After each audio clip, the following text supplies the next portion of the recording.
chủ mưu á, thì hiện tại bây giờ em sẽ điện cho chị Đinh Lan, hỏi em sẽ hỏi xem chị Đinh Lan như thế nào ha cô chú anh chị. Mời cô chú anh chị cùng lắng nghe nha, xem nha. Em điện cho chị Đinh Lan thử.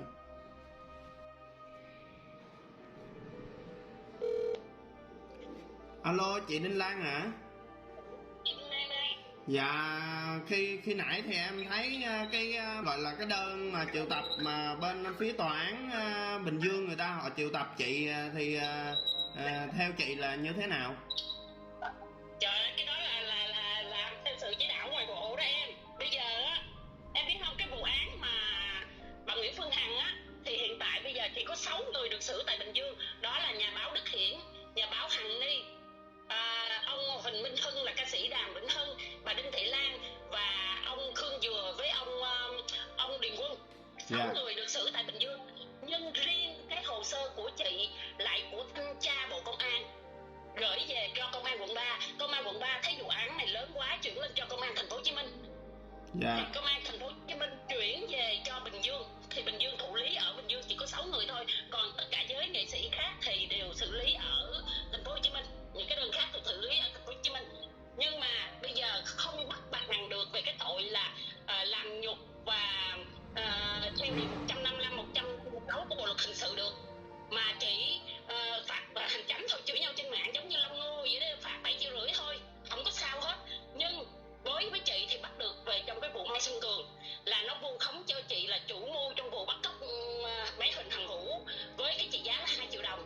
Nhưng em nhớ cái clip trong bằng chứng của chị có đăng trên Zalo 0976 863 368 và 0931 20 8805 về cái clip do chính miệng bà Nguyễn Phương Hằng nói là thằng Mai Xuân Cường xin bà 2 triệu, xong sau đó nó sụt xuống 500 ngàn, nhưng bà vẫn cố tình chuyển 2 triệu cho thằng kia đợt khoảng khung 2 của Bộ luật hình sự về tội cưỡng đoạt tài sản. Thì ngày 29 tháng 12 năm 2021 sẽ xét xử cái vụ án Mai Xuân Cường. Nhưng làm cái điều này để chi? Để bắt đầu, tại vì cái vụ của chị đã gặp công an tỉnh Bình Dương hôm trước rồi, chị đi một mình lên Bình Dương anh nhớ không? Thì các anh đã củng cố hết hồ sơ tin nhắn giữa chị với Mai Xuân Cường là hoàn toàn không có chị, thì bà Hằng phạm tội vu khống và làm nhục người khác theo đúng cái điều 155, 156 Bộ luật hình sự. Thì bây giờ bắt bà Nguyễn Phương Hằng xong sau đó thì bắt đầu để khớp cái mỏ bà lại. Chứ bây giờ bà chửi hết người này người kia, thì khi bắt đó thì nó sẽ làm cho những cái sai phạm. Bây giờ bà đang xuyên tạc chính phủ mình về cái việc rằng là bà là đứng lên bảo vệ chính nghĩa, bà tố cáo những người làm từ thiện rút ruột, mà bây giờ bắt bà không phải nha. Bà hiện tại bây giờ nợ ngân hàng, công ty cổ phần Đại Nam nợ ngân hàng lên đến hơn 30 ngàn tỷ, cho nên nó dùng đất của nhà nước đem đi thế chấp cho nhà nước để lấy tiền nhà nước. Tại vì ngân hàng là trực thuộc nhà nước rồi em, nhà nước quản lý, mà tiền của ngân hàng cũng chính là tiền của dân đóng thuế thôi. Như vậy thì là phải làm cho hai vợ chồng này phải nói lại tiền lại. Bây giờ bà cứ lên bà càng đi, bà càng nổ, bà càng khoe học tròn, bà càng khoe siêu xe đi, thì lúc đó người ta mới thu hồi lại được. Chứ hiện tại bây giờ tiền bà để ở quốc gia nào đó mình không biết, để Vinship hay để Singapore hay là để ở ngân hàng Thụy Sĩ mình không biết, thì cứ để cho bà càng lan đầy đủ chứng cứ. Nhưng ngày hôm nay bà đã đi quá xa rồi, bà chửi tới phó chủ tịch nước Nguyễn Thị Loan rồi. Do vậy thì bây giờ bắt đầu buộc phải có một cái biện pháp là lôi bà mở phiên tòa xét xử vụ án Mai Xuân Cường. Thì trong đó người bị bắt giam là Mai Xuân Cường đã bị bắt giam rồi, thì phải xét xử vụ án thôi. Chứ giờ bắt người là dễ, chứ thả người mới là khó. Bây giờ làm sao thả một cái con người mấy chục ký, giờ sao thả? Cho nên bắt bà này đó là một cái đòn của bên phía công an thôi. Bộ Công an chỉ đạo xuống bắt bà này, thì bây giờ cộng thêm cái việc mà hôm trước chị đã cung cấp cho công an tỉnh về cái việc rằng bà Nguyễn Phương Hằng đã dùng thủ đoạn đê hèn để tống Đinh Thị Lan vào tù vì tôi đứng ra phản biện trên mạng xã hội về bà, cho nên bây giờ bà đâm ra thù án, bà mới thuê thằng Mai Xuân Cường. Tại vì ngày 16 tháng 7 thì 5 giờ chiều bà có nhắn tin bà chửi với chị bằng số Viber, chị đã công bố trên Zalo. Thì thằng Mai Xuân Cường nó nói cái số này là số của bà hả, nó nhắn nó hỏi chị, cái chị mới nói xong mới nói lúc trước thì nó có nhắn qua lại với chị, nó ủng hộ chị. Xong sau đó nói chị ơi, lúc đầu thì nó nói em cái vùng em ở Gò Vấp không ai cứu trợ, em cần 2 triệu là em đủ sinh sống rồi. Nhưng mà nó hỏi vậy thôi, cái nó không có xin tiền gì chị, nó chỉ nói buông vơ vậy đó. Xong cái nó nói chị ơi, công ty chị có việc chị làm không? Chị cũng không trả lời. Người ta hỏi xin việc hoặc là xin tiền thì mình cứ làm ngơ đi. Cái xong rồi tao nói chị ơi em xin được việc rồi, ngày 16 tháng 7 lúc 7 giờ tối á, em xin được việc rồi, chị có thể cho em 100.000 nạp điện thoại không? Thì mình nghĩ cỡ mình như vậy người ta không có đòi nhiều, người ta cứ xin có 100.000 nạp điện thoại để em nói chuyện với bà Hằng. Ok, nội dung tin nhắn của chị công bố trên Zalo rồi, nó chỉ có là nội dung đó. Chị nói ok em đưa số điện thoại đây chị nạp cho, chỉ có nhiêu đó mà chị là vai trò chủ mưu được. Thì công an tỉnh Bình Dương mới triệu tập lần 1, lần 2 đòi bắt chị lần ngày 23 tháng 7 em nhớ không? Dạ. 23, 24 tháng 7 nó đòi bắt chị triệu tập lần 2 tới ngày 8 ngày 8 ngày 3 tháng 8 đó. Dạ. Tới triệu tập lần 2 em nhớ không? Dạ. Thì bà mới nói là lang thang đường phố, với bà Hằng nói là nếu như mà chị trong vòng 15 đến 20 ngày nữa chị không bị bắt thì nó sẽ cạo đầu và từ ả YouTube em nhớ không? Dạ. Đó, em nhớ cái vụ án mà nó đòi cạo đầu và từ giả YouTube không làm nếu như Đinh Lan không bị bắt trong vòng 15 đến 20 ngày nhớ không? Dạ em nhớ lúc đó là ngày 13 hay là ngày 14 tháng 8 gì đó. Bà nói vậy đó. Dạ. Bà tuyên bố như vậy, nhưng đến cuối cùng thì sao? Chị cũng đâu có bị bắt, mà ngày hôm nay chị tới phiên tòa chỉ là người tham dự phiên tòa, người có quyền lợi và nghĩa vụ liên quan thôi. Chị không đi cũng chả sao, vì trên cuối cái thơ triệu tập á, Dạ. chị đã công bố trên trang cộng đồng của Lan Đinh 2 á là khi đi mang theo giấy triệu tập và giấy tờ tùy thân, nếu không đi được thì hãy nêu rõ lý do, ký tên thôi. Dạ. Là chị đi cũng được mà không đi cũng được, em hiểu không? Nhưng mà ngày hôm nay xử này là xử bà Hằng đó. Khi xử mà vụ án Mai Xuân Cường không có chị là vai trò chủ mưu, trong khi chị đã nộp đơn tố cáo lên công an tỉnh Bình Dương. Dạ. Mà cái đơn của chị từ thanh tra Bộ Công an yêu cầu công an ở thành phố Hồ Chí Minh phải xử lý để báo cáo lại cho Bộ Công an. Dạ. Cho nên ngày hôm nay bây giờ bắt bà Hằng quá đơn giản, không phải là vụ kêu gọi từ thiện, không phải là chửi người này người kia trên mạng, mà bắt bà Hằng về cái tội và dùng thủ đoạn đê hèn muốn tống chị vào tù. Dạ. Đó là lý do là ngày 29 tháng 12 này, một là bị bắt tại tòa, hai là nó sẽ kéo dài qua tới ngày 15 tháng 1. Dạ. Hồi sáng đến giờ cái tâm trạng của chị như thế nào khi mà nhận được cái giấy triệu tập? Tâm trạng của chị hả? Dạ. Mấy anh báo cho mình rồi, mấy anh nói là lúc mà chị lên công an tỉnh á, mấy anh bảo là mừng quá, chị lên mới đóng được hồ sơ, tại vì cái vụ này á bên ngoài Bộ Công an thúc hối để xử lý bà Hằng, nhưng mà bây giờ đã quá cái thời gian xử lý cho nhà báo Đức Thiện gửi đơn tố cáo lên rồi, đề nghị khởi tố vụ án nè, nhà báo Hằng Ni rồi Đàm Vĩnh Hưng rồi cũng lên lấy lời khai hết rồi, chỉ có một thiếu mình chị, cho nên họ cũng có hồ sơ để mà họ mời bà Hằng lên làm việc được, cho nên là chị lên được quá mừng.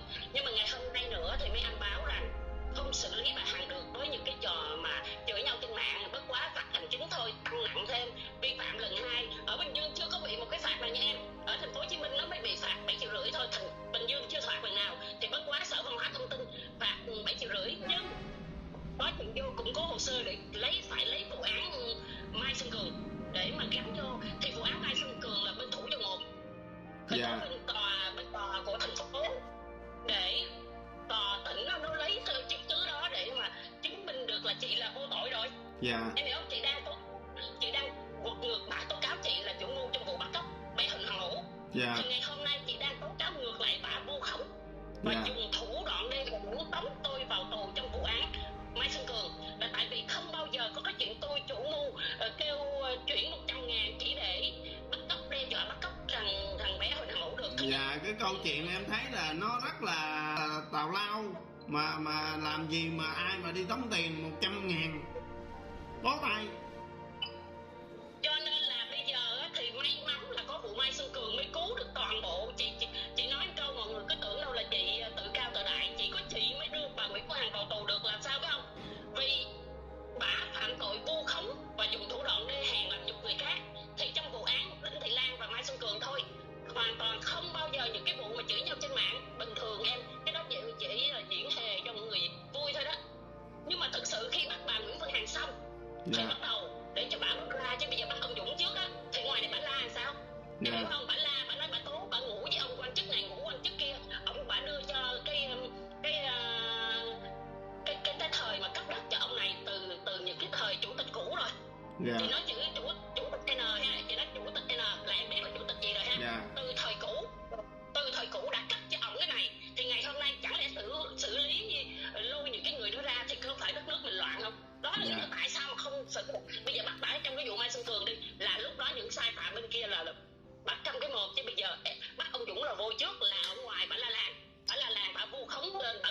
quan chức này ngủ với chủ tịch N kia là chết mẹ, hiểu không? Thúi rùm. Dạ. Hiểu vấn đề chưa? Dạ. Bởi vì bây giờ chị mà có hy sinh cho đất nước mà dẹp yên cái con dâm loạn Nguyễn Phương Hằng này, chị cũng hy sinh luôn. Dạ. Tại vì là hồi nãy em lên trên trang cá nhân của bà Nguyễn Phương Hằng á, bà khoe, bà nói là cái phiên tòa đầu tiên. Trên phiên tòa đầu tiên thì vụ Mai Xuân Cường, nhưng mà chị tham gia với vai trò là quyền lợi và nghĩa vụ liên quan. Nhưng mà cái câu cuối của cái tờ giấy của chị á là ghi là chị không tham gia, thì chị nói lý do tại sao chị không tham gia thôi, đâu có gì đâu. Bây giờ chị cảm thấy chị an toàn, chị không đi cũng chả sao, vì bản thân chị đi rồi. Cho nên chỉ có vụ xử lý bà Hằng về cái việc rằng là theo điều 155, 156 bộ luật hình sự thì trong vụ Mai Xuân Cường mới xử lý được thôi. Còn cái vụ mà chửi người này, bôi nhọ người kia trên mạng chỉ phạt hành chánh thôi. Tăng nặng là số tiền phạt nó nhiều hơn lên thôi. Nhưng mà ở tỉnh Bình Dương bà chưa hề vi phạm một cái điều bôi nhọ nào mà Sở Văn hóa Thông tin. Chỉ phạt Lâm Ngô chứ chưa hề phạt bà Hằng nha. Nhưng Thành phố Hồ Chí Minh thì phạt rồi. Do vậy ngày hôm nay xét xử vụ án này là vụ án Mai Xuân Cường thì Hằng Ni hay là tất cả mọi người đều không có thể nào mà kiện bả được hết, mà chỉ có chị kiện được trong cái vụ án Mai Xuân Cường ha. Như vậy đó là một cái vui á. Cho nên là nó có bôi nhọ gì đi chăng nữa, nó nói chị đủ thứ, làm kỹ theo trai gì con của luật sư Trần Văn Sĩ với chị vô khách sạn. Ngay cả cái qua cái vụ này thì ông luật sư Trần Văn Sĩ mới nói về chị về cái vụ án Mai Xuân Cường, chứ chị còn không gặp mặt ổng lần nào nữa, thì làm sao có chuyện thằng Ben con chị là con ông Trần Văn Sĩ, làm sao có chuyện chị ngủ với ông Trần Văn Sĩ. Tự nhiên nó bôi nhọ, nó nói chị là đinh lan chạ, rồi cái này cái kia lên bôi nhọ làm nhục chị, rồi tấn công chị, khủng bố kinh tế nhà chị, coi như là căng băng rôn, nói chị nợ nần bôi xấu làm nhục đủ thứ hết trơn. Nhưng mà riêng bà Nguyễn Phương Hằng, bà đòi bắt người này, bẻ răng người kia, đòi tán người này người kia, nhưng nhà chị bà biết địa chỉ luôn á, bà đâu dám bước tới đâu, mà bà kêu những cái thằng kinh bưng bô cho bà tới tấn công chị thôi, chứ bà đâu dám bước tới đây. Em nhớ không, bà lên thuyền am trên bờ vũ trụ, bà tới báo pháp luật, bà tới báo Sài Gòn Giải Phóng, bà đòi đi tới nhà Việt Hà hay Vi Anh, nhưng nhà chị đây nè, tại sao bà không bước tới? Chị nói rõ ràng, chị nói bà tù chung thân đó, bà là xài hộp sòn giả đó, bà không bước tới. Thì ngày hôm nay bà nói cái gì, bà cứ trên thuê mấy thằng kia làm nhục chị thôi, mà nó đi nó có nói này nói nọ, nó có lang thang đường phố hay lang thang đầu đường xó chợ gì, nó nói chị sẽ bị bắt không bị bắt, nó thề nó xóa kinh, nếu mày nó có xóa đâu. Cái thằng lang thang đường phố nó có xóa đâu, ngày nào cũng lên quay trực tiếp nhà Đinh Lan, trực tiếp nhà Đinh Lan, rồi giờ tới thằng chuyện đời thường, rồi bánh mì TV, rồi sơn sàm TV, rồi S-Tan TV. Còn những cái thằng mất dạy ngày xưa còn luật sư Vlog chửi chị quá trời. Rồi cô Quỳnh Như chửi chị quá trời, bây giờ quay xe rồi đâu không chửi nữa. Lang thang đường phố là cái người tấn công chị nhiều nhất, bây giờ tới thằng chuyện đời thường tấn công chị, rồi tới thằng bánh mì TV. Tự nhiên bây giờ nó nhận được bao nhiêu tiền YouTube, nó nhận được bao nhiêu tiền bà thuê mẹ 60 tỷ, bà thuê tụi nó, bà tốn tiền từ lúc đó tới giờ. Bây giờ nhà cửa mấy cái căn hộ ở bên kia là anh Dũng Sâm người gốc Hải Phòng nha, cho nó vay 60 tỷ thành 70 tỷ, bây giờ 70 tỷ tháng này nó không đóng lại thành 80 tỷ rồi. Nhà đó nhà nước chưa, Hằng Ni nói là nhà nước phát mãi vẫn vay là vay nóng xã hội đen. 5 căn biệt thự ở trên Sài Gòn là xã hội đen xiết nợ hết rồi.